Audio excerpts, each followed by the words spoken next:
Salam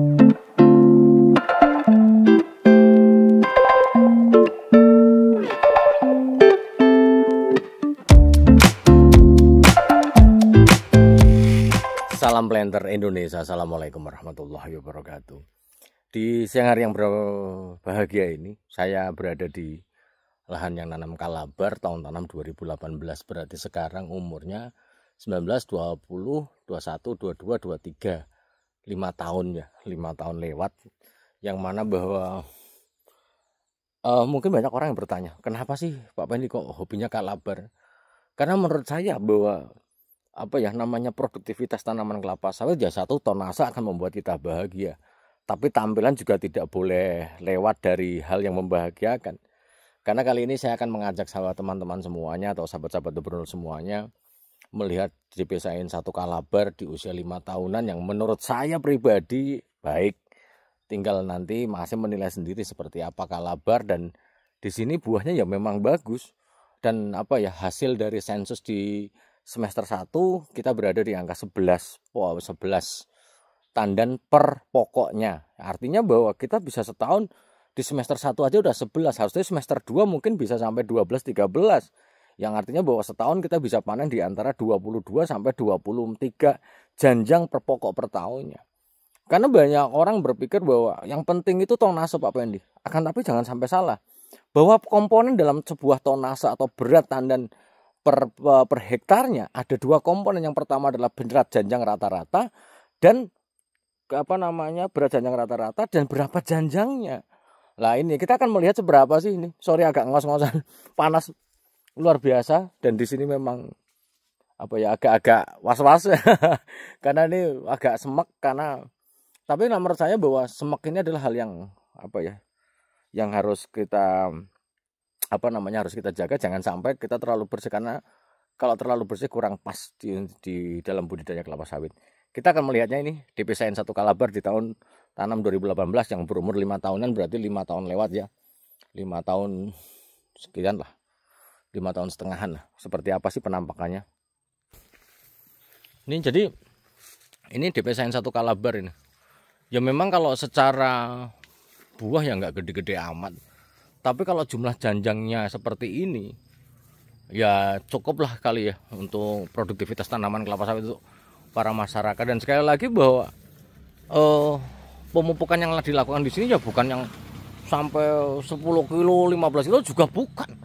Ini merupakan standar optimal saja. Ini cuma memang aplikasinya ada janjangan kosong. Dan ini ada nih sepeda motor gebrondol ini. Nah, ini yang pinggir jalan ini yang sering ditunas pasar, memang kadang-kadang rusak, tapi ya saya bilang ya, buahnya masih bagus lah. Nih. Kita akan melihat seperti apa. Ini tanaman sisipan, karena memang salah satu hal yang paling ini adalah ketika sisipan kayak gini nih. Wah, ini sisipannya lumayan sih. Saya bilang ini, tapi kastrasinya nggak optimal. Ini. Nah ini. Menurut saya kalabar yang masih sangat recommended lah bagi petani, dan ini respon pupuknya sangat luar biasa. Nih. Dan ini kalau Anda lihat ini, sahabat-sahabat The Brunel melihatnya. Ini kok bulat-bulat kayak gini, ini dulu mesti disikat tikus. Jadi dia janjangnya nggak janjangnya nggak rata pucuknya. Jadi bulat-bulat kayak gini, ini atasnya dulu disikat tikus ini.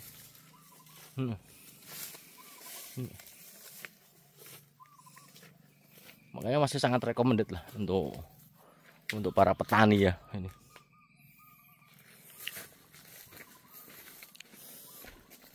Ya memang sih ada beberapa pohon yang kurang wow, tapi menurut saya sih kalabar ya masih nih. Nah ini contohnya ya.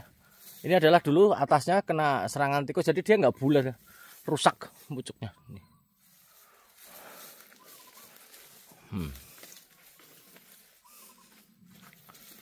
Kemarin ada yang nanya, Pak Pendi kenapa nggak pernah ngevlog yang tinggi? Karena susah ngevlog tinggi. Kita nggak punya untuk sampai ke atas. Ada tahun tanamnya tahun tanam 2018 nih. Cuma memang ada yang gede tapi B ya. Nih, ya wajar ketika hasil sensusnya 11 ya, ini masih ada angka 11 nih. Ini. masih sangat recommended lah. Ini memang kadang-kadang nggak rata, tapi kalau buahnya sih menurut saya sih tetap wow ya. Ini kalau kita hitung nih 3, ini 5 tambah 3 ini ya 8 tambah 3 11 tambah 3 ini yang terkadang kenapa dia nggak rata nih, kena nah ini kita bisa lihat nih rusak tatan, dan ini gara-gara kena tikus nih. Nah ini kena tikus nih, keserang tikus ya. Nih kita ulangi lagi ya, 3 tambah 3 6 tambah 2 8 tambah 3 11 tambah 3 nah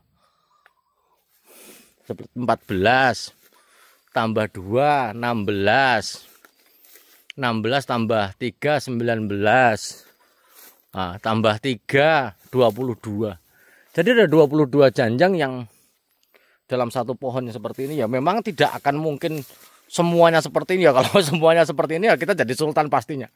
Tapi di angka rata-rata 11 ini masih sangat recommended buat para petani. Ini ada yang bentuknya ya tidak wow kayak gini. Tapi ya buahnya masih ada ya. Ini karena kemarin ada yang komentar, Pak Pendi kalau ngevlog itu jangan satu-satu nanti. Nah, ini salah satu bibit afkir Mas. Sahabat-sahabat The Brondol ini. Sampai ke sini ketanam ini afkir ini. Nih. Dilihat dari apa namanya? Dilihat dari fisiknya dia terlihat afkir. Buahnya ini sekali lagi bahwa afkir bukan berarti tidak berbuah, namun ketika dia berbuah tidak optimal. Wah, betul. Ini juga ada busuk-busuknya kayak gini. Semi-semi cengkeh ya. Ini. Ya tidak ada di sini karena di pasar sebelah sana pun nih. Buahnya saya kira ya masih lumayan lah. Ini tuh.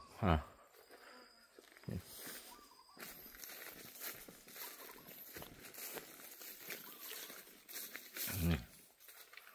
Ya memang tidak wow semuanya, tapi masih tonasenya masih lumayan ini. Nih. No. Sebelah sana ya. Buah sama buahnya masih wow ini. Ya memang ada sih yang kecil-kecil di sebelah sana nih. Tapi ini buahnya nih. No. Masih lumayan saya bilang untuk kelas petani ya. Sebelah sana juga masih. Ini. Sehingga bagi sahabat-sahabat The Brondol yang ini kalabar. Ya kalau semuanya bagus ya rata ya nggak mungkin lah.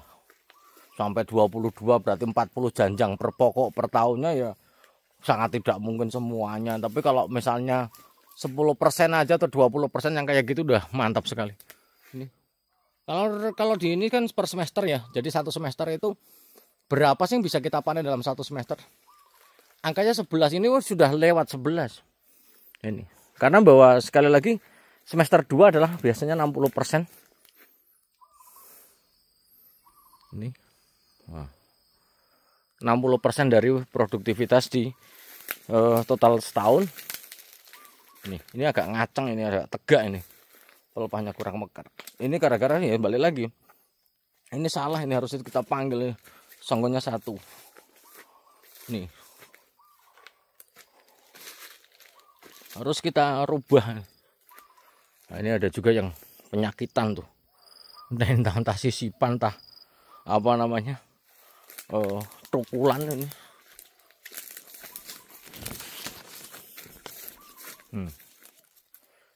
Ini kalabar. Masih sangat menarik sekali.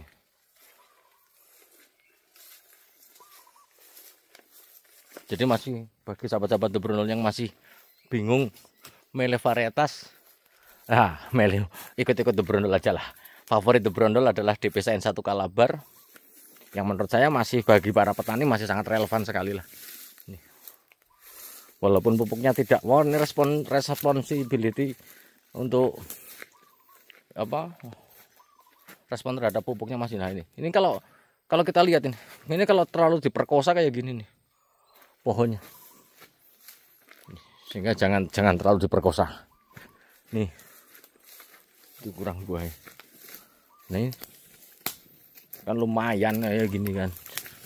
Nih, ini daerah-daerah rendahan, becek-becek pun masih sangat perform ini untuk DB-Science 1 Kalabar.